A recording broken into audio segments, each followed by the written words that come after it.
Ladies and gentlemen, it's your boy, Ryan Dins, and on today's episode, we're going to talk about what is a dividend.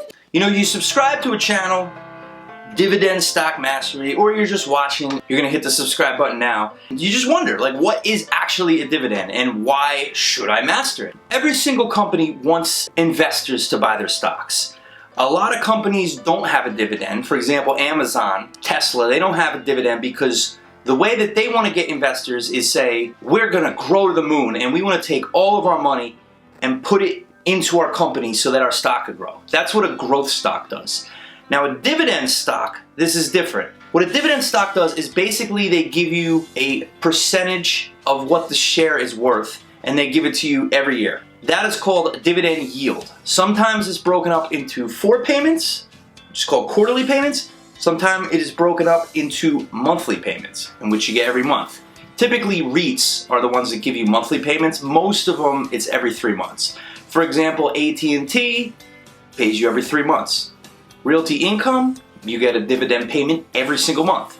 So, you might say to yourself, what is the reason that you would recommend to get into dividend stocks? First, I'm going to explain to you how it works on like a massive scale so you can understand the end goal and how people are able to not work and be billionaires. Let's say that you had $1 billion and you put it all in your dividend investment of only one stock and you had that stock be AT&T. Right now it has about a 7% per year dividend. So if you have $1 billion of AT&T, every single year, you're gonna get $70 million just by doing nothing. Yes, you will have to pay taxes on it, but still, that's a lot of money. So without getting too political, a lot of people talk about income equality, and that has a lot to do with it because people blame it on governments, but a lot of it has to do with people just hoarding money. If you had $10 billion, for example, every single year, you could just make $700 million sitting on your couch. That's really how it works. You just get these dividends, and if you don't spend any of this money, it's not going back into the economy, so people are just hoarding the money. So you might be saying to yourself right now, okay, I'm not a billionaire. Why are you telling me this? What can I do? Now that was just on a massive scale, me explaining how billionaires do it, but for you, this is what you can do. I'm just using AT&T for an example because it pays 7%, which is very high. But the idea is to get a bunch of stocks into a portfolio and add them up and try to get an average of somewhere in the 4 to 5% range for dividends. But just to make this as simple as possible, let's say you had $100,000 worth of AT&T. That means every year you will be paid around $7,000 in dividends. You know, that's a lot of money for somebody who's literally doing nothing. All you're doing is holding the stocks, and that's how much you're getting. But with that being said, you can't really live off $7,000 a year. However, if you were to have $1 million worth of AT&T, then you're getting $70,000 worth of dividends a year.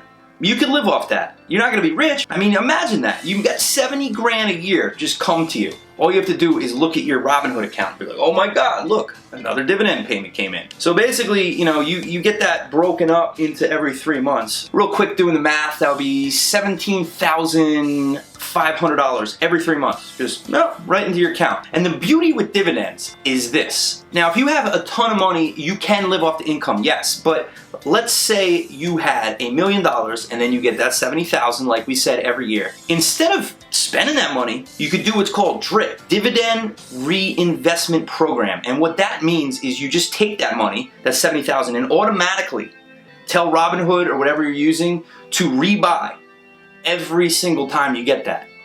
So you're getting $70,000 this year, next year you're getting $70,000, next year you're getting $70,000. Eventually this compounds and it's gonna be more each year. So the first year might be $70,000, next year might be $75,000, next year might be $80,000. Next thing you know, I'm not doing the math, you know, I'm just talking out loud, but next thing you know, it's all of a sudden worth $2 million because you let it compound.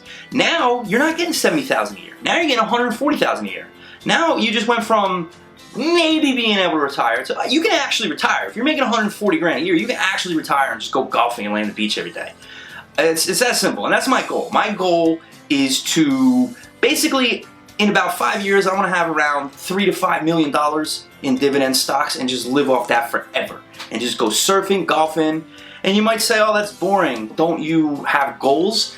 If I had that income coming in, I can work on things like this YouTube channel. I can work on things like music. I can work on things like art. I can work on things like real estate investing, really upping my life and doing things that I'm passionate about. The problem is, if you don't have this passive income, you have to hustle to get money. Unless you're some privileged rich kid or you actually have a job that you fully love. Don't get me wrong, I love what I do. I'm not exactly like a Hollywood actor. Those people, they would work even if they had $100 million. What I do with media buying, affiliate marketing, investing, if I just had $5 million in an account and I could make like $250,000 in passive income every year, I probably would spend a lot more time golfing and playing tennis and surfing and snowboarding and going to strange countries and maybe, have a travel blog. This is the things you gotta think about. The more money that you get, the more freedom you have. For me, it's not about Lamborghinis and mansions. It's about never having to do what I don't wanna do ever. A lot of people, they might complain about their coworkers. They might complain about friends, things in their life that they can't avoid. Why can't you avoid coworkers you don't like? Why can't you avoid friends you don't like? Probably a lot of that has to do with your financial situation keeps you needing to be around those people. The goal in life is to have freedom.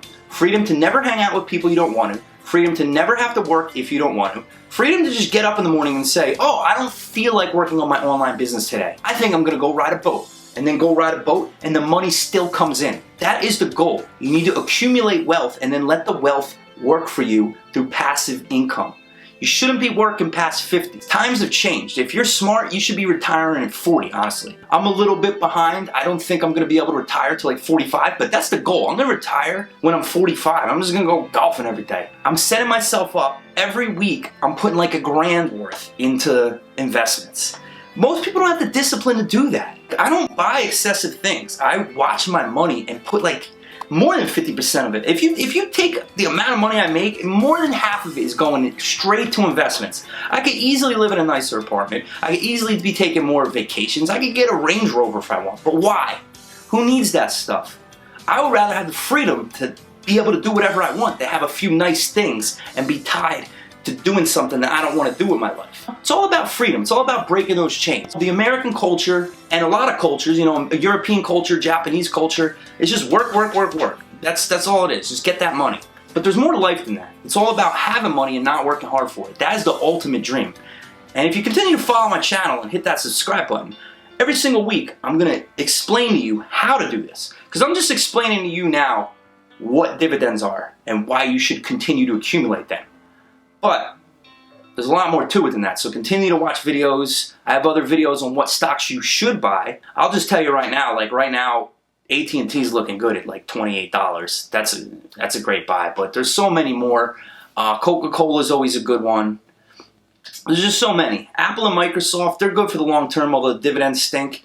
You just gotta look at what companies are thriving, what everyone's talking about, and what companies just are gonna be good to have a great dividend. Don't go too crazy with these, everybody's talking about the marijuana stocks. Everybody's talking about the electric vehicles. Okay, if you know what you're doing, then look into that. But with dividend investing, you don't have to know what you're doing. Just buy the top 10 most popular dividend stocks. Continue to buy a little bit each week, and in 10 years, you'll be rich. It's that simple. People make it more difficult than it is because they want to trade. Most people who trade lose their money. Most people who invest, they end up getting rich after a while. Just take your money, put it in stocks to pay a dividend, keep collecting. And that's all. I'll see you next week.